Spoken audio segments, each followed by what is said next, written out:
Oke, halo semuanya. Jadi hari ini kita bakal bahas soal SIMAK UI 2020 Saintek Kimia, dan ini beneran soal aslinya gitu. Lihat aja nih di belakang, di foto langsung dari monitornya. Oke, oke, jadi langsung aja. Oke, nanti kalau soalnya nggak terbaca gitu, nggak jelas, aku bacain aja ya. Nah, jadi di sini pertama nomor 46, reaksi antara 50 ml larutan BaCl2 0,3 molar dan 50 ml larutan Na2SO4 0,4 molar, mengikuti persamaan reaksi berikut. Nah, dia bilang persamaan reaksinya belum setara. Pertanyaannya itu konsentrasi pereaksi sisa pada reaksi tersebut itu berapa? Nah, pertama kita setarain reaksinya dulu deh ya. Jadi ini adalah reaksi setaranya, ini si NaCl-nya dikali 2. Nah kemudian kita kan pengen tahu nih konsentrasi pereaksi sisa. Kalau pengen tahu siapa yang sisa, kita bisa bikin bagan mula-mula reaksi sisanya. Nah kalau untuk bikin bagan mula-mula reaksi sisanya kan kita perlu tahu mol masing-masing dari reaksinya ya. Nah itu bisa dicari, gampang tuh. Untuk mol dari BaCl2, tinggal molar dikali volume. Nah, molarnya itu 0,3 molar, volumenya itu 50 mili. Jadi 0,3 kali 50 itu kan 15 ya, milimol. Karena satuannya tadi dalam mili. Nah, untuk Na2SO4 juga sama. 0,4 molar dikali 50 mili itu 20 milimol.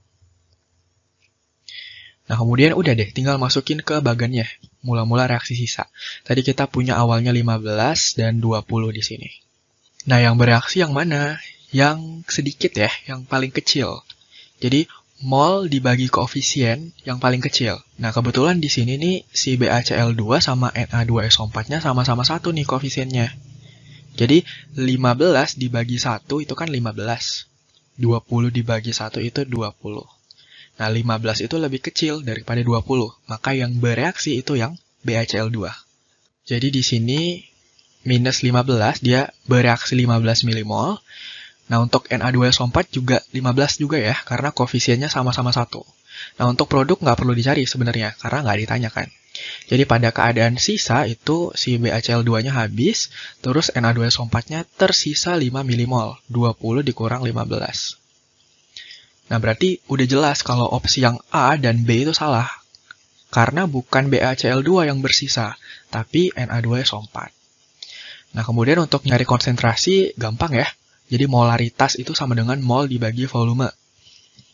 Nah, molnya tadi kita dapat 5 milimol. Untuk volumenya, karena ini pada keadaan akhir, berarti kan udah 2 larutan nih digabung. Jadi volumenya volume total. 50 mili ditambah 50 mili, yaitu 100 mili. Nah, 5 dibagi 100 itu kan 5 kali 10 min 2, atau 0,05 molar. Oke, jadi jawabannya yang C. Nih, 0,05 molar Na2SO4. Oke, ini masih gampang. Oke, lanjut nomor 47. Nah, ini juga kategori gampang sih, karena kalian tinggal masukin angka aja. Jadi kita punya persamaan reaksi di bawah ini nih, udah setara. Kemudian, persamaan itu punya hukum laju V sama dengan K dikali konsentrasi NH4+ dikali konsentrasi dari NO2-. Ini aku tulis ulang ya. Nah, kemudian dibilang kalau konsentrasi dari NH4+ dan NO2- berturut-turut itu sebesar 0,01 molar dan 0,2 molar. Yang memiliki tetapan laju atau nilai K-nya berarti kan 2,7 kali 10 min 4 per molar second. Nah, kecepatan reaksi tersebut pada saat konsentrasi NH4+-nya tetap dan konsentrasi NO2-nya 0,1 itu jadi berapa? Oke, aku tulis dulu yang diketahui ya. Nah, jadi kan pada keadaan awalnya tadi, kita punya 0,01 molar NH4+, 0,2 molar NO2-. Nah, kemudian yang ditanya itu ketika NH4+-nya itu tetap, dan NO2-nya itu 0,1 molar. Nah, kalau tetap itu berarti kan yang ini ya, angkanya. Si konsentrasinya, yang 0,01 molar. Ya udah deh, tinggal kamu masukin aja ke persamaan laju yang udah dikasih yang di sini. Jadi V sama dengan K dikali konsentrasi NH4+ dikali konsentrasi NO2- kan? Aduh, kepencet. Nah, jadi si K-nya tadi ini 2,7 kali 10 min 4 per molar second.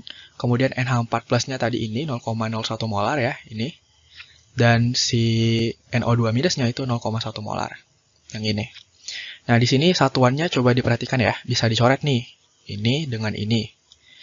Nah, jadi 2,7 kali 10 min 4 per second dikali 10 pangkat min 3 kan? Ini 0,01 dikali 0,1 molar.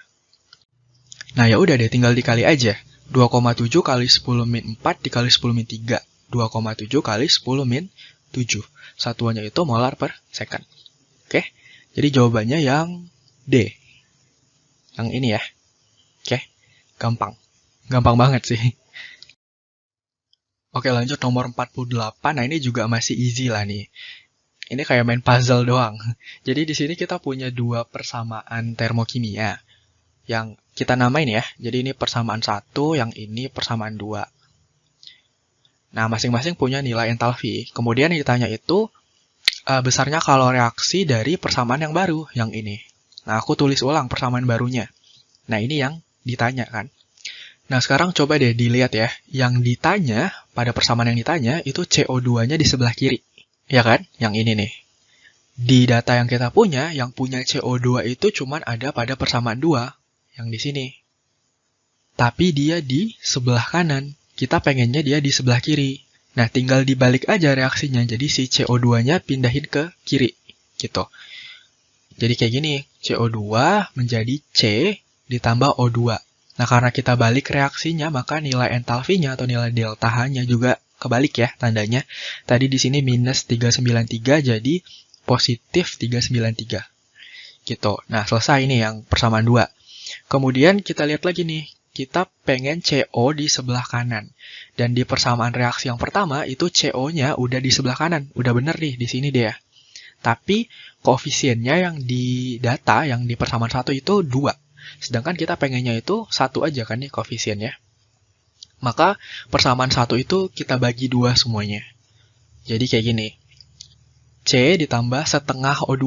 Jadi 1 kan awalnya dibagi 2 jadi setengah O2 menjadi CO. Nah, karena kita bagi 2 semuanya maka nilai delta H-nya juga dibagi 2 ya. Jadi minus 220 menjadi minus 110 kJ. Nah, tandanya nggak berubah karena reaksinya juga nggak kita balik. Oke? Kemudian tinggal dijumlahkan aja deh. Si C-nya bisa dicoret kan di sini. Saling meniadakan gitu kiri kanan. Kemudian sini di kiri kita punya setengah O2, di kanan punya 1 O2. 1 dikurang setengah, setengah ya. Jadi ini habis, di sini tersisa setengah. Gitu. Maka yang tersisa itu kita punya CO2, terus kita punya CO dan setengah O2. Ini, dan itu adalah yang ditanya. Oke? Nah, untuk delta H-nya tinggal dijumlahkan aja. Plus 393 dikurang 110. Maka dapat plus 283 kJ. Jadi jawabannya yang B. Oke? Gampang. Oke, nomor 49. Nah, ini soalnya kepotong. Jadi nggak ada nih opsinya. Tapi tetap bisa dijawab ya. Dan di sini kita punya senyawa ini. Jika akrilonitril mengalami polimerisasi adisi menjadi poliakrilonitril. Maka struktur polimer yang terbentuk itu kayak gimana? Oke, berarti kan di sini keywordnya itu kan ada pada kata polimerisasi adisi ya. Jadi addition. Oke, nah sebelumnya aku coba gambar ulang nih struktur yang ada di sini menjadi struktur garisnya kayak gini. Sama aja. Nah, berarti kamu kayaknya perlu banget nih bisa gambar struktur garis dari senyawa organik. Nah, misalnya kamu belum tahu, sudut-sudut di sini itu menyimbolkan atau mewakili atom karbon. Ya, jadi nanti nggak perlu tulis panjang-panjang lagi. Bisa menghemat waktu gitu. Nah, sekarang pertanyaannya itu kan polimerisasi adisi itu apa sih? Nah, secara kata juga udah kelihatan nih, ada kata add. Ada yang ditambah gitu, addition. Apa yang ditambah? Monomer. Jadi monomer ditambah monomer jadi polimer. Sesimpel itu. Nah, ciri-ciri dari polimerisasi adisi ini, senyawanya itu biasanya punya ikatan rangkap. Gitu ya. Nah, coba kita lihat beberapa pattern atau pola dari senyawa polimer adisi. Nah, contohnya di sini nomor yang A, kita punya etena, pengen jadi polietilena atau polietena, sama aja sih. Nah, itu caranya gampang. Tinggal kamu potong aja ikatan rangkap duanya jadi ikatan tunggal, kemudian karbon yang sebelumnya punya ikatan rangkap, itu kamu tambahin tangannya 1. Jadi kayak gini. Ini 1, di sini 1. Jadilah ini. Gitu kan? Gampang. Begitupun untuk yang B. Coba ya, di sini tuh sama aja kayak etena, cuma di sini diganti Cl ya. Nah, caranya sama, tinggal kamu potong aja ikatan rangkap duanya, terus si karbonnya ditambah tangannya 1. Jadi kayak gini. Nah, ini adalah PVC, polyvinyl chloride. Mungkin untuk yang C nih yang agak beda. Di sini kita punya diena namanya.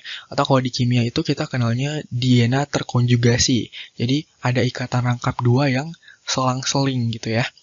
Nah, itu caranya juga sama aja sebenarnya. Tinggal kamu potong ikatan rangkap 2-nya jadi tunggal, kemudian tambah tangannya.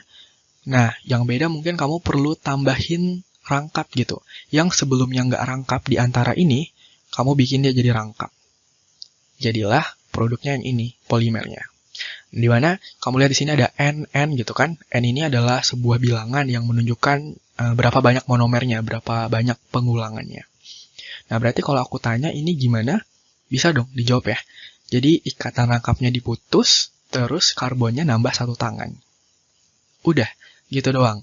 Maka jadinya produknya jadi kayak gini. Gini. Nah, misalnya CN yang ini aku pindahin ke atas deh ya, biar cakep gitu. Di sini jadinya. CN. Nah, coba kamu hitungin karbonnya. Ini ada 1, ada 2, 3, 4. Gitu kan. Dan di sini juga 1, 2, 3, 4. Nah, udah pas. Oke, maka ya inilah dia bentuk polimer dari polyalkylonitril. Kayak gini sih tepatnya. Nah, gini ya. Oke, ini jawabannya. Atau kalau mau yang lebih cakepnya nih, aku ambil dari Google. Jadi akrilonitril dipolimerisasi jadi polyalkylonitril. Nih. Oke, jadi jawabannya yang ini, nggak ada opsinya. Oke, lanjut nomor 50. Ini soalnya kurang jelas, jadi aku bacain aja ya. Jadi sebanyak 100 ml KBr 0,2 molar direaksikan dengan 50 ml AgNO3 0,5 molar. Yang ditanya itu konsentrasi ion Ag+ sisa setelah reaksi adalah berapa molar. Nah, sama kayak soal yang sebelumnya ya. Jadi kalau pengen nyari konsentrasi yang sisa, kita perlu bikin bagan MRS-nya dulu. Untuk bisa bikin bagan MRS-nya, kita cari mol masing-masing reaksinya. Oke, jadi cari mol dulu. Nah, untuk KBr itu molar dikali volume, tadi dia bilang ada 0,2 molar dikali 100 ml, berarti kan 20 milimol ya. Nah, untuk AgNO3 juga sama, 0,5 molar dikali 50 ml, jadi 25 milimol. Nah, kemudian bikin reaksinya dan bikin bagannya. Jadi KBr ditambah AgNO3 menjadi KNO3 dan AgBr. Nah, masukin tadi yang diketahui mula-mulanya. Oke, masih sama kayak yang sebelumnya. Yang bereaksi itu pasti yang kecil ya. Jadi di sini pasti KBr yang bereaksi. Gitu. Nah, karena semua koefisiennya sama-sama 1, maka semuanya sama nih. Nah, kalau produk berarti kan dia terbentuk gitu ya. Nah, berarti pada keadaan akhir si KBr-nya habis, terus AgNO3-nya tersisa 5 milimol. KNO3-nya terbentuk 20 milimol dan AgBr-nya juga 20 milimol. Nah, yang ditanya itu kan konsentrasi dari ion Ag+, di mana Ag+ itu di sini ada 2 nih sumbernya, ada dari AgNO3 dan AgBr. Nah, di mana masing-masing kalau diionisasikan itu jadi kayak gini ya. Nah, berarti kalau misalnya nih mol dari AgNO3 tadi 5, oke, warna lain deh. Nih, di sini dia 5. Maka mol dari Ag+ berapa? 5 juga, karena koefisiennya sama-sama 1 ya. Begitupun dengan AgBr. Tadi di sini dia 20 milimol kan, yang ini. Maka Ag+-nya juga 20 milimol. Jadi kalau koefisiennya beda, perlu diperhitungkan. Oke, berarti di sini kamu punya mol dari Ag+ itu ada 5 dan 20. Ya, ada 2 nih. Jadi, untuk cari konsentrasi ya rumusnya mol dibagi volume kan. Masukin aja deh. Molnya tinggal dijumlahkan aja. 5 ditambah 20. dibagi volumenya, volume total.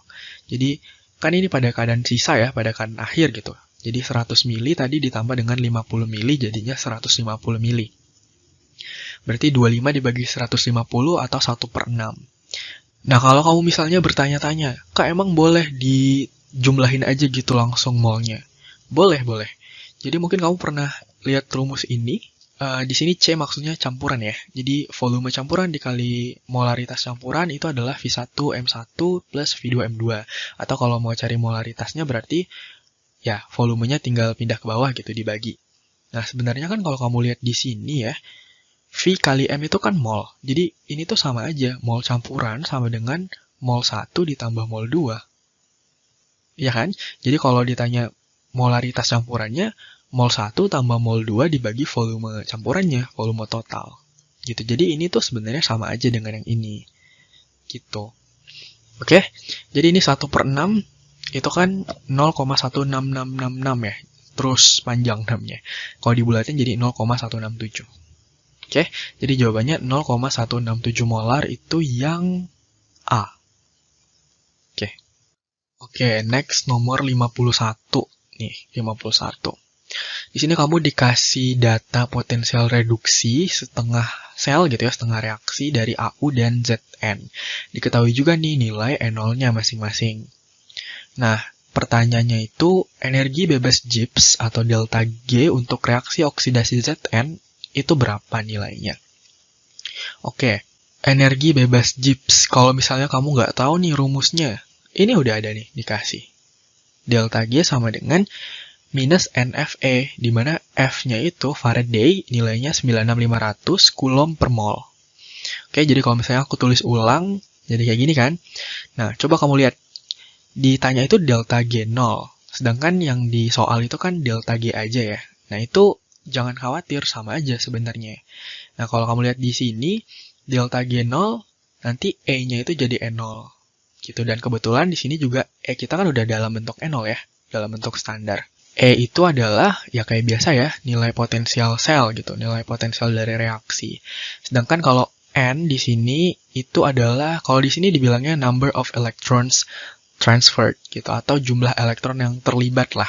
Nah, ini agak rancu sebenarnya, karena bukan number sih, yang lebih tepatnya itu mol. Berapa mol elektron yang terlibat gitu. Nah, langsung aja deh ya, kita cari dulu E0-nya, yang paling gampang nih kan. Nah, di soal itu dia bilang, untuk reaksi oksidasi ZN, sebenarnya tanpa dibilang pun, kita tahu harusnya kalau ZN emang yang teroksidasi ya, karena dia nilai potensial reduksinya itu yang kecil gitu, dia akan teroksidasi. Dan AU yang akan tereduksi. Jadi kayak gini nih, AU-nya tereduksi, nilai E0-nya sekian, ZN-nya itu dibalik karena awalnya itu dalam bentuk reduksi gitu. Kita pengennya dia teroksidasi. Karena dibalik, maka nilai E0-nya juga dibalik tandanya. Tadinya minus 0,76 jadi positif 0,76. Nah, kemudian tinggal kamu setarakan aja elektronnya. Kayak biasa dikali ya. Yang ini yang atas dikali 2, yang bawah dikali 3. Oke, maka jadi kayak gini kan. Nah, di sini aku sengaja elektronnya nggak dicoret nih, biar kelihatan berapa elektron yang terlibat. Nah, kemudian tinggal masukin deh ke rumusnya. Delta G sama dengan minus NFE. Jadi delta G sama dengan minus N jumlah mol elektron, di mana di sini itu 6 mol. Kemudian dikali F-nya tadi ya, Faraday 96500. Satuannya coba dilihat, Coulomb per mol. Jadi mol pada Faraday itu sebenarnya mol elektron. Yang aku tulis di sini mol elektron. Kemudian dikali E0-nya. E0-nya tadi berapa? Ini ya, total dari kedua reaksi, yaitu 2,26 volt. Nah, kamu tahu nggak kalau volt itu adalah joule per coulomb. Gitu. Jadi, aku tulisnya kayak gini, 2,26 joule per coulomb. Nah, sekarang PR-nya adalah satuannya. Coba kamu lihat di opsi itu satuannya adalah per mol AU3+. Sedangkan kalau ini kita selesaikan, nanti satuannya habis nih. Coulombnya coret. Terus mol elektronnya juga coret. Tersisa joule doang. Sedangkan kita pengen ada per mol AU3+. Nah, itu gimana? Itu tinggal kita konversi satuan aja sebenarnya. Jadi kayak gini nih. Di sini kan kita 6 mol elektron, sedangkan AU3+-nya berapa? 2.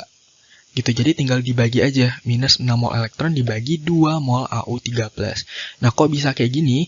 Sebenarnya ini cuma konversi satuan biasa aja. Nanti kalau kamu belum paham, abis ini kita ketemu lagi. Lihat aja ya, tolong diperhatikan aja nih. Nah, maka ini satuannya bisa dicoret kan, mol elektron, mol elektron. Maka tersisalah ini, nilai delta G-nya minus 65470 Joule per mol Au3+. Nah, kemudian di opsi mintanya dalam bentuk kilojoule, kita rubah ke bentuk kilojoule. Nah, gimana caranya? Nah, ini, tolong kamu perhatikan ya. Biasa kan kita kalau ngerubah joule ke kilojoule ya tinggal dibagi 1000 aja. Cuman, kamu tau nggak nih, dari mana gitu asalnya? Kenapa dibagi 1000? Jadi itu, kan kita pengen joule-nya hilang, ya. Joule-nya pengen dicoret, maka harus ada di bawah nih satu lagi, supaya bisa dicoret kan. Kita pengennya kilojoule yang di atas. Nah, 1 kilojoule itu sama dengan 1000 joule. Oke? Makanya dibilang kalau joule ke kilojoule ya tinggal dibagi 1000. Nggak salah sih, cuman asal muasalnya tuh dari sini, kayak gini. Nah, ini maka kalau dihitung delta G-nya minus 654,27 kilojoule per mol Au3+. Atau kalau dibulatin ya, minus 654 ya. Yang C, yang ini nih. Gitu. Oke, jadi jawabannya yang C. Oke, lanjut nomor 52. Nah, pertanyaan itu massa glukosa C6H12O6 yang mengandung 12 gram oksigen itu berapa? Oke. Nah, pertama kita hitung MR dulu ya dari glukosa. Ini udah dikasih tahu nih AR-nya. Kayak biasa, karena karbonnya ada 6 dikali 6. Terus hidrogennya ada 12 dan oksigennya ada 6. Jadi dapat MR dari glukosa itu 180. Untuk konsep soal ini itu sebenarnya gampang banget. Aku udah pernah jelasin kayaknya di series yang mana gitu, lupa. Waktu itu aku pakai contoh ini, kayak manusia gitu. Nah, misal nih aku tanya sama kamu, berapa persen berat dari tangan manusia ini? Kamu bakal ngitung gimana? Tentu kayak gini dong. Persen beratnya, sini aku tambahin persen. Persen berat tangan itu adalah berat tangan dibagi berat total, dikali 100%. Ya nggak? Nah, karena tangannya ada 2, ya berat tangannya dikali 2. Gitu. Nah, sama aja di kimia tuh sama juga, karena ini sebenarnya matematika sih. Nah, di sini kan dia udah dikasih tahu nih massa dari oksigen dalam glukosa. Berarti kan kalau mau nyari massa oksigen, ya berat oksigen dibagi berat glukosa gitu. Dikali massa glukosanya. Ya kan? Nah, karena di sini pada glukosa oksigen itu ada 6, ya berat oksigennya dikali 6. Gitu. Nah, berat-berat ini dalam kimia itu kan kita kenal dengan AR dan MR. Ya. Ya udah deh, tinggal dimasukin. Massa oksigennya tadi udah dikasih tahu kan 12 gram. Kemudian untuk oksigen itu 16 AR-nya, terus dia ada 6 tadi dikali 6. Satuan dari AR atau MR itu kalau kamu nggak tahu dia gram per mol ya. Jadi ini nanti dicoret nih. Nah, ini MR dari glukosanya 180. Maka massa glukosanya tinggal dikali silang aja. Nanti dapat 22,5 gram. Gitu. Jadi jawabannya yang E. Easy. Nah, ini soal terakhir untuk part 1 ya. Nomor 53. Urutan kenaikan titik didih dari beberapa senyawa di bawah. Nah, kalau kamu lihat di sini sebenarnya senyawanya 4-nya itu sama aja, cuman urutannya dibolak-balik. Jadi aku tulis ulang aja ya. Terus aku kasih nomor di sini. Nomor 1, 2, 3, 4, 5. Nah, nomor 1 itu kita punya C5H12 atau pentana. Nah, terus kalau kamu lihat di nomor 2 itu C5H11Cl. Artinya kan satu hidrogen di sini itu digantikan sama Cl. Begitupun nomor 3, satu hidrogennya digantikan sama OH. C5H11OH. Nah, yang nomor 4 itu 2 hidrogennya digantikan sama OH. Jadi C5H10OH-nya ada 2. Oke? Nah, kalau ngomongin titik didih itu pasti nggak jauh-jauh sama ikatan kimia. Dimana kalau semakin kuat ikatannya ya titik didihnya semakin tinggi. Gitu kan? Nah, berarti kamu perlu tahu jenis-jenis ikatan kimia yang ada dalam senyawa.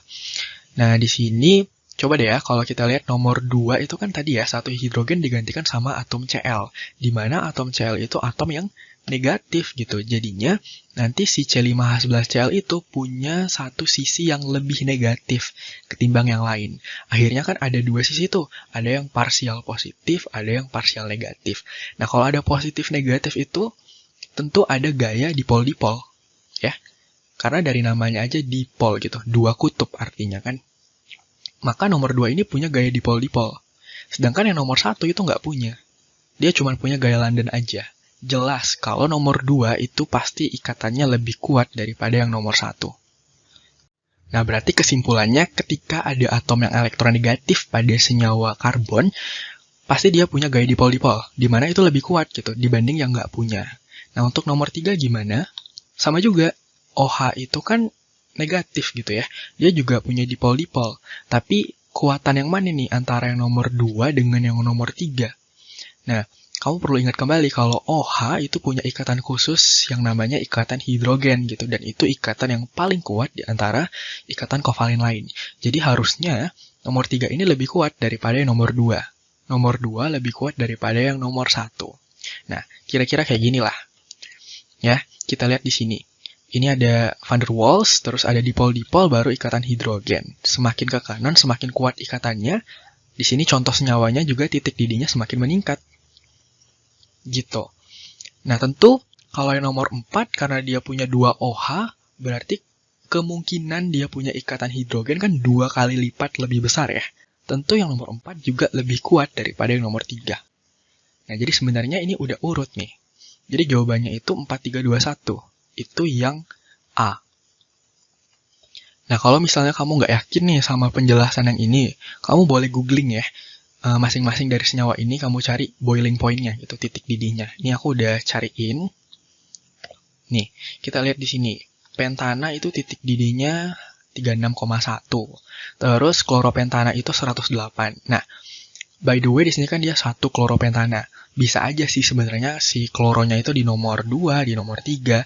Cuman kalau di nomor 1 itu biasanya gayanya lebih kuat gitu. Interaksinya bakal lebih kuat kalau dia di pojok. Jadi titik didihnya bakal lebih tinggi. Jadi kalau nggak nomor 1 ya nomor 5 gitu kan. Jadi aku pakai yang nomor 1 di sini contohnya. Dia titik didihnya 108 derajat Celcius. Nah, untuk 1 pentanol itu 138 dan 1,5 pentanadiol itu 242. Nah, kelihatan kalau titik didihnya itu semakin meningkat.